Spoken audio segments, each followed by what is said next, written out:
Hello everyone, আপনাদের সকলকে স্বাগত জানাই জিওগ্রাফার ইউটিউব চ্যানেলটিতে। আজকের এই ভিডিওতে সদ্য সংগঠিত যে নবম দশম WBSLST 19-এর যে এক্সামটি হয়ে গেল জিওগ্রাফি পেপার, সেটার আমরা পুরো অ্যান্সার কি দেখে নেব।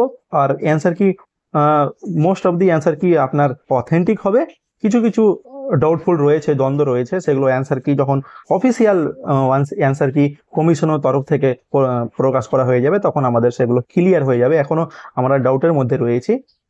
আপনারা যদি এখনো অ্যান্সার কি না মিলিয়ে থাকেন বা কিছু ডাউট থাকে তাহলে অবশ্যই এই ভিডিওটি শুরু থেকে শেষ পর্যন্ত দেখুন। নিশ্চয়ই আপনারা সমস্ত কিছু ইনফরমেশন পেয়ে যাবেন, জানতে পারবেন, নতুন কিছু ইনফরমেশন জানতে পারবেন। আর এই পিডিএফটি যদি নিতে চান তাহলে অবশ্যই ডেসক্রিপশন বক্সে বা কমেন্ট বক্সে গিয়ে পিডিএফটি আপনারা পেয়ে যাবেন। তো চলেন শুরু করা যাক এই ভিডিওটি। সো ফার্স্ট কোশ্চেন, লৌহ আকরিকের মধ্যে শতকরা লোহার ভাগ সবচেয়ে বেশি কোনটিতে? এখানে এটার অ্যান্সার হয়ে যাবে ম্যাগনেটাইট। নেক্সট, থার্মোক্লাইন কোন স্তরে দেখতে পাওয়া যায়? মানে সেখানে কি ঘটে অ্যাকচুয়ালি সেটাই জিজ্ঞেস করা হয়েছে। থার্মোক্লাইন ইজ এ লেয়ার হোয়ার গভীরতার সঙ্গে উষ্ণতার দ্রুত পরিবর্তন হয়। Option number C correct answer. 3 number option question number দেখে নিই। স্বল্প লবণতা সাধারণত দেখা যায়, স্বল্প লবণতা মানে লো স্যালিনিটি কোথায় দেখতে পাওয়া যায়? সেটা হবে নদীর মোহনায় বা রিভার্স মাউথ। তারপরে নিম্নলিখিত শিলাগুলির মধ্যে কোনটির কাঠিন্যের মাত্রা সর্বাধিক? মানে হার্ডনেস জিজ্ঞেস করা হয়েছে। রকের সব থেকে হার্ডেস্ট কোনটা? সেটা হয়ে যাবে কোয়ার্টজাইট। নেক্সট কোশ্চেন নাম্বার 5, সর্বশেষ জনগণনা অনুসারে কোন রাজ্য লিঙ্গানুপাতের দিক থেকে ভারতবর্ষের শ্রেষ্ঠ স্থান অর্জন করেছে? সেটা হয়ে যাবে আমাদের Kerala obviously. Next question number 6, মূল স্কেলের ক্ষুদ্রতম ঘরের মান ও ভার্নিয়ার বিভাগ সংখ্যার অনুপাতকে কি বলা হয়? এটা হয়ে যাবে ভার্নিয়ার কনস্ট্যান্ট বা ভার্নিয়ার ধ্রুবক। যদি এই পিডিএফটি নিতে চান তাহলে অবশ্যই কিন্তু ডেসক্রিপশন বক্স আপনারা যেতে পারেন। আর যদি চ্যানেলে নতুন হয়ে থাকেন তাহলে অবশ্যই চ্যানেলটিকে সাবস্ক্রাইব করে নেবেন। এটা আমাদের দ্বিতীয় চ্যানেল। আমাদের মেন চ্যানেলের নাম হচ্ছে নেট সেট কর্নার। এটা হয়ে গেল আমাদের জিওগ্রাফার কর্নার। এই চ্যানেলে আমাদের টিচিং রিলেটেড যত আপডেট বা ইনফরমেশন আমরা পাবো এই চ্যানেলে দেওয়া হবে, ঠিক আছে। আর নেট সেট কর্নারে আমরা নেট এবং সেটের সমস্ত ভিডিও আপলোড করব। নেক্সট কোশ্চেন নাম্বার 7টা দেখে নিই। ভারতবর্ষের এই প্রদেশগুলির মধ্যে কোথায় আদিবাসী জনসংখ্যা সবচেয়ে বেশি? মানে ট্রাইবাল পপুলেশন সব থেকে বেশি হয়ে যাবে আমাদের মধ্যপ্রদেশ। দেন কোশ্চেন নাম্বার 8, উষ্ণ আর্দ্র জলবায়ুতে চুনা পাথরের উপর কোন প্রকারের রাসায়নিক আবহবিকার ঘটতে দেখা যায়? এটা হয়ে যাবে কার্বনেশন বা অঙ্গারজাজন। আপনাদের জানিয়ে দিই এটা কিন্তু আমাদের সি ক্যাটাগরি তো না, সি সিরিজ। ওকে, এটা বুকলেট নাম্বার সি সিরিজ। আমরা নেক্সট দেখে নিই কোশ্চেন নাম্বার 9, শুদ্ধতা সহ্যকারী উদ্ভিদকে কি বলা হয়? এটা কিছু স্পেলিং ভুল রয়েছে, শুদ্ধতা হবে না, এটা আর্দ্রতা টাইপের ছিল। তো মানে ড্রাই এনভায়রনমেন্টের কথা বলা হয়েছে। এটা হয়ে যাবে আমাদের জেরোফাইট, ঠিক আছে। স্পেলিং কিছু গন্ডগোল রয়েছে। সো আমরা নেক্সট কোশ্চেন দেখে নিই। কিছু শিল্প প্রধানত কাঁচামালের নিকট গড়ে ওঠে। একটি উল্লেখযোগ্য উদাহরণ হলো চিনি শিল্প। অবভিয়াসলি এটা সুগার ইন্ডাস্ট্রি হবে। দেন কোশ্চেন নাম্বার 11, ভূমিরূপ হলো ভূগঠন প্রক্রিয়া এবং পর্যায়ের সমন্বিত ফল। এই তত্ত্বটির প্রবক্তা কে? এটা হয়ে যাবে option number D, WM Davis, William Morris Davies.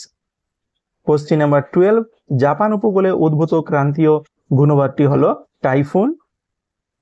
Next, নিম্নলিখিত দেশগুলির মধ্যে কোনটিতে নাশপাতি আকৃতির বয়োক্রমিক লিঙ্গানুপাত পিরামিড দেখা যায়? মানে পিয়ার সেট পিরামিড কোথায় দেখতে পাওয়া যায়? এটা হয়ে যাবে আমাদের অপশন নাম্বার ডি, নরওয়ে। আমরা যখন গুগল বা চ্যাটজিপিটি সার্চ করছিলাম এটা কিন্তু অ্যান্সার ভুল দেখাচ্ছিল, কিন্তু আমরা যখন বইয়ে সার্চ করলাম, সব ভেরিফিকেশন করলাম, সেটা আমরা কিন্তু অবশ্যই নরওয়ে পাচ্ছি, ঠিক আছে। এটা অ্যান্সার কিন্তু নরওয়ে হবে। হ্যাঁ, তারপর নেক্সট চলে যায় কোশ্চেন নাম্বার 14, একটি পাইগ্রাফের কেন্দ্রে উৎপন্ন কোণের সর্বমোট মান কত? Option number D, 360 degree. Question number 15, উত্তর পশ্চিম আটলান্টিক উপকূলে অবস্থিত একটি মৎস্য প্রধান বন্দর মানে ফিশিং পোর্টের লোকেশন জিজ্ঞেস করা হয়েছে। এই কোশ্চেনটা হচ্ছে ডাউটফুল রয়েছে, ঠিক আছে। এখনো খুব একটা কনক্রিট ইনফরমেশন পাওয়া যায়নি, তবুও মানে ইন্টারনেটের থ্রুতে বা বই যেটা দেখতে পাওয়া যাচ্ছে সেটা পোর্টল্যান্ড, আর কিন্তু ইন্টারনেট আমরা যেটা পাচ্ছি সেটা হয়ে যাচ্ছে নিউ পোর্ট। কিন্তু দুটারই লোকেশন মোটামুটি কারেক্ট পাওয়া যায় না, ঠিক আছে। পোর্টল্যান্ডের যে লোকেশন সেটা কিন্তু আমরা প্যাসিফিক ওশিয়ানে পাচ্ছি, সেটা নর্থ ইস্ট রিজনে। আর যেটা নিউ পোর্ট এটা হয়ে যাচ্ছে আবার আপনার আটলান্টিক ওশিয়ানে নর্থ ইস্ট। ঠিক আছে, তো মানে কোনোটাই এই যে উত্তর পশ্চিম যে লোকেশনটা বলা হয়েছে সেটা কিন্তু পাওয়া যায়নি, এটা কিন্তু এখনো ডাউটফুল রয়েছে। দেখা যাক কমিশন কোনটা অ্যান্সার দেয়। ঠিক আছে, মানে এটা অ্যান্সার পোর্টল্যান্ড হোক না হয় আপনার হয়ে যাবে নিউ পোর্ট, এই দুটোর মধ্যেই অ্যান্সার হবে, এটা কিন্তু ডাউটফুল রয়েছে এখনো। নেক্সট কোশ্চিনটা দেখে নিই, কোশ্চিন নাম্বার 16। একটি দেশের জনঘনত্ব মানচিত্রে উপস্থাপন করার জন্য কোন প্রকারের কার্টোগ্রাম সর্বাপেক্ষা উপযুক্ত হবে? এটা হয়ে যাবে ক্রোপ্লেট। কোন সূত্র অনুযায়ী দক্ষিণ গোলার্ধে বায়ুর প্রবাহের দিকে পিছন করে দাঁড়ালে নিম্নচাপ এলাকার ডান দিকে থাকবে? সেটা হয়ে যাবে বাইস-বেলট এর সূত্র। Question number 18। নদীর নিম্নক্ষয়ের সর্বনিম্ন হার পরিলক্ষিত হয়? এটা হয়ে যাবে নিয়ার সি লেভেল বা সমুদ্র সমতলের নিকটে। এই ভিডিওটি দেখার পরে অবশ্যই কিন্তু চ্যানেলটি সাবস্ক্রাইব করে নেবেন, কারণ আমরা কাট অফ রিলেটেড একটা ভিডিও খুব শীঘ্রই পাবলিশ করে দেবো। ঠিক আছে, আজকের মধ্যে পেয়ে যাবেন। Question number 19। পৃথিবীর কোন মহাদেশে সর্বাধিক জনঘনত্ব পরিলক্ষিত হয়? এটা হয়ে যাবে ডি, এশিয়া। Question number 20। বাস্তুতন্ত্রের একটি পুষ্টি স্তর থেকে পরবর্তী পুষ্টি স্তরে কত শতাংশ শক্তি স্থানান্তরিত হয়? লিন্ডারম্যানের আপনার 10% ল। Question number 21। কম বৃষ্টিপাতযুক্ত অঞ্চলে এই মাটি গড়ে ওঠে? এটা হয়ে যাবে আপনার পেডোক্যাল। নিম্নলিখিত স্রোতগুলির মধ্যে কোনটি শীতলতম স্রোত? হামবোল্ড স্রোত। দেন কোশ্চিন নাম্বার 23। নিম্নলিখিত দেশগুলির মধ্যে কোথায় বার্ষিক জনসংখ্যা বৃদ্ধির হার সর্বাধিক? এটা এই কোশ্চিনটাও কিন্তু ডাউটফুল রয়েছে। ঠিক আছে, ডাউটফুল। এটা হয় বাংলাদেশ হবে না হয় আপনার আফগানিস্তান হবে। ঠিক আছে, অপশন নাম্বার সি, ডি এই দুটোর মধ্যে যে কোনো একটা অ্যান্সার হবে। আমার যতদূর সম্ভাবনা মনে হচ্ছে এটা অ্যান্সারটা বাংলাদেশই হবে, কিন্তু সব জায়গায় দেখাচ্ছে আফগানিস্তান। তো দেখা যাক কমিশন কি দেয় অ্যান্সার। হ্যাঁ, তো আমরা নেক্সট কোশ্চিন দেখে নিই ততক্ষণে। Question number 24। এর মধ্যে কোনটি বাস্তুতন্ত্রে বিয়োজকের ভূমিকা পালন করে? এটা হয়ে যাবে আপনার ক্লস্ট্রিডিয়াম। ঢালের উপর অবস্থিত দেওয়াল হেলে পড়া কোন ধরনের পঞ্জিত ক্ষয়ের ফলাফল? এটা হয়ে যাবে সয়েল ক্রিপ বা মৃত্তিকা বিসর্পণ। পৃথিবীর ভূত্বকের কোন অংশে ঘনত্ব সর্বাধিক? এটা ভূত্বক বলা হয়েছে সেহেতু এটার অ্যান্সার হয়ে যাবে মহাসাগরীয় ভূত্বক বা ওসিয়ানিক ক্রাস্ট। Question number 27। ইন্দোনেশিয়ার স্থানান্তর কৃষি কি নামে পরিচিত? এটা অবশ্যই লাদাং নামে পরিচিত। নিম্নলিখিত অভিক্ষেপগুলির মধ্যে কোনটির ক্ষেত্রে অভিক্ষেপ তল মধ্য অক্ষাংশকে স্পর্শ করে? এটা হয়ে যাবে সাধারণ শঙ্কু বা সিম্পল কনিক্যাল প্রজেকশন। কোন ভূগোলবিদ পৃথিবীকে স্বাভাবিক অঞ্চলে বিভক্ত করেন? অধ্যাপক হার্বার্টসন হয়ে যাবে এটার অ্যান্সার। নেক্সট চলে যাই, কোশ্চেন নাম্বার 30। ইলুভিয়েশন মাটির কোন স্তরে দেখা যায়? এটা অবশ্যই বি স্তরে। Option number C is the correct answer. পৃথিবীর বায়ুমণ্ডলের শীতলতম স্তর মেসোস্ফিয়ার।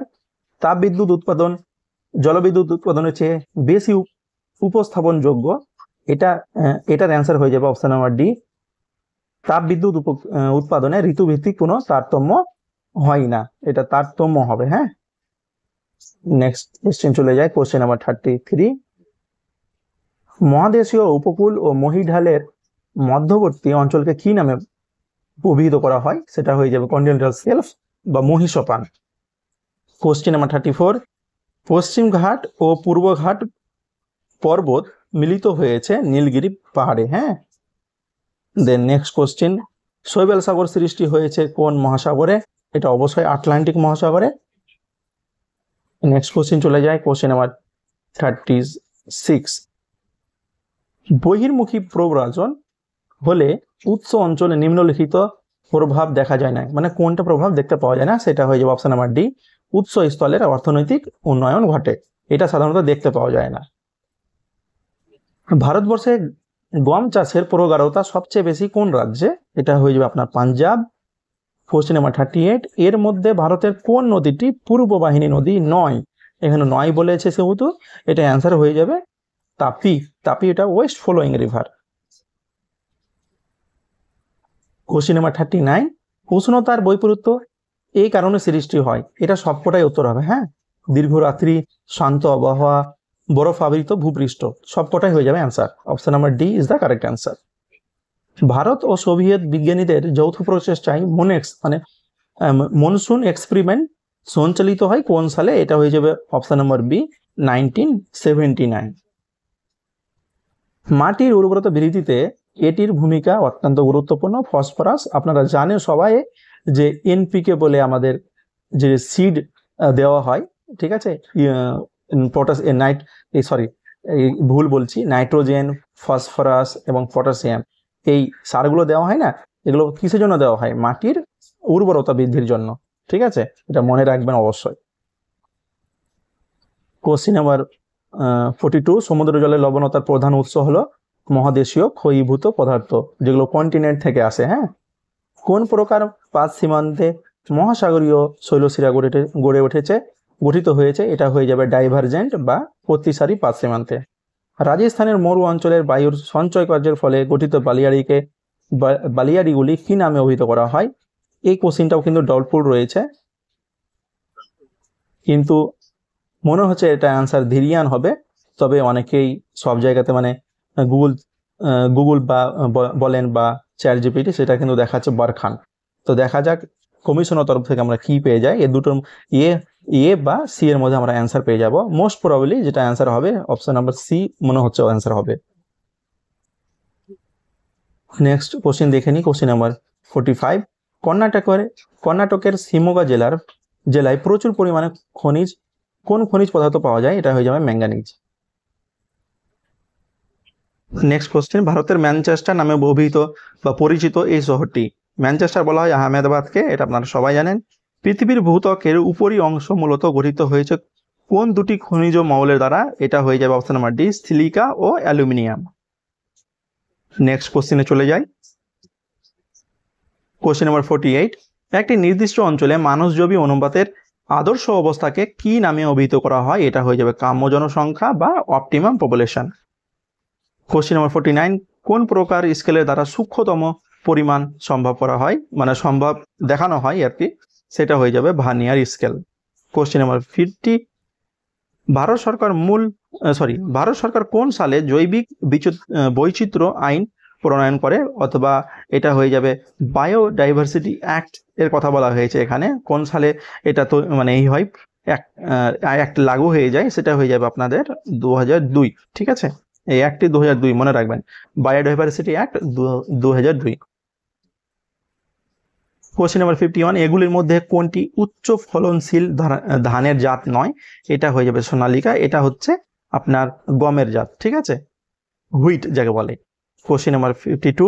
সাভানা তৃণভূমি অঞ্চলের পশুপালক যাযাবরের এক গোষ্ঠী হলো option number C Masai. Question number 53। নিম্নলিখিত ভূমিরূপগুলির মধ্যে কোনটি ভাঁজের ফলে গঠিত হয়? অপশন নাম্বার ডি ঊর্ধ্বভঙ্গ শৈলশিরা। নেক্সট চলে যায় কোশ্চেন নাম্বার 54। বাস্তুতন্ত্র কথাটি প্রথম প্রচলন করেন AG Tansley. Option number A is the correct answer. Then nick বিন্দুর উদ্ভব হয় বহুচক্রিক নদী উপত্যকায়। Option number A is the correct answer. Question number 56। ভারতের এই অঞ্চলে বছরের 2 ঋতুতেই বৃষ্টিপাত হয়, সেটা হয়ে যাবে তামিলনাড়ু উপকূল। এটা south West monsoon plus north east monsoon, দুটোতেই কিন্তু বৃষ্টিপাতটা এখানে দেখতে পাওয়া যায়, পরিলক্ষিত হয়। দেন কোশ্চেন নাম্বার 57। তৈগা বায়োমে এই বৃক্ষ দেখা যায়। তো তৈগা যে বায়োম রয়েছে ফরেস্ট, সেটা হয়ে যাবে স্প্রুস, ঠিক আছে, এখানে এই গাছটি সাধারণত দেখতে পাওয়া যায়। বাকি গাছগুলো ট্রপিক্যাল এবং ডিজার্ট অঞ্চলে দেখতে পাওয়া যায়। অনূর্ধ্ব ও তদূর্ধ্ব প্রকৃতির অজাইবের ছেদবিন্দু কোন মানকে নির্দেশ করে? এটা হয়ে যাবে মধ্যমা। নিম্নলিখিত আগ্নেয়গিরিগুলির মধ্যে কোনটি মৃত আগ্নেয়গিরির উদাহরণ? এটা হয়ে যাবে নরকন্ডাম, ঠিক আছে, এটা অ্যান্সার কিন্তু কারেক্ট, এটা কোনো চেঞ্জ হবে না, ঠিক আছে, এটা আন্দামান নিকোবরে রয়েছে, এটা অবশ্যই correct. Option number C is the correct answer. Next চলে যাই লাস্ট কোশ্চেন, কোশ্চেন নাম্বার 60। নিম্নলিখিতগুলির মধ্যে কোনটি প্রচলিত শক্তির উৎস নয়? এখানে কনভেনশনাল রিসোর্স নয় বলেছে কিন্তু, ঠিক আছে, এটা মানে নন কনভেনশনাল এনার্জির কথা বলা হয়েছে। তো এটার অ্যান্সার হয়ে যাবে অবশ্যই সৌরশক্তি বা সোলার পাওয়ার। তো এখানে আমাদের কোশ্চিন টোটাল 60 কোশ্চেন ডিসকাস করা হলো। এর নিচে রয়েছে আমাদের অ্যান্সার কি, এখান থেকে আপনারা অ্যান্সার কি দেখে নিতে পারবেন। পিডিএফটি কিন্তু অবশ্যই কমেন্ট বক্স থেকে পেয়ে যাবেন। এবং নিচে যদি আর স্ক্রল করেন তো এখানে দেখতে পাবেন সমস্ত কোশ্চেনের এক্সপ্লেনেশনও দেওয়া রয়েছে। যদি আপনার পিডিএফটি নিতে চান তাহলে অবশ্যই কমেন্ট বক্স বা ডেসক্রিপশন বক্স থেকে লিঙ্কটি পেয়ে যাবে ডাউনলোড করার। আর আমাদের টেলিগ্রাম এবং হোয়াটসঅ্যাপ গ্রুপ যদি জয়েন করতে চান তাহলে অবশ্যই কিন্তু সেই গ্রুপগুলোর লিঙ্ক পেয়ে যাবেন ডেসক্রিপশন বক্সে। তো এর নেক্সট যে ভিডিও আমরা নিয়ে আসতে চলেছি সেটা হচ্ছে কাট অফ রিলেটেড। তো কাট অফ কত হতে চলেছে সেটা অবশ্যই আমরা আলোচনা করব। তার জন্য আপনাদের এই চ্যানেলটিকে সাবস্ক্রাইব করে রাখতে হবে। আমরা খুব শীঘ্রই কিন্তু কাট অফ ভিডিও দিয়ে দিব। তো দেখা হচ্ছে নেক্সট ভিডিওতে। Thank you for watching this video. Thanks a lot.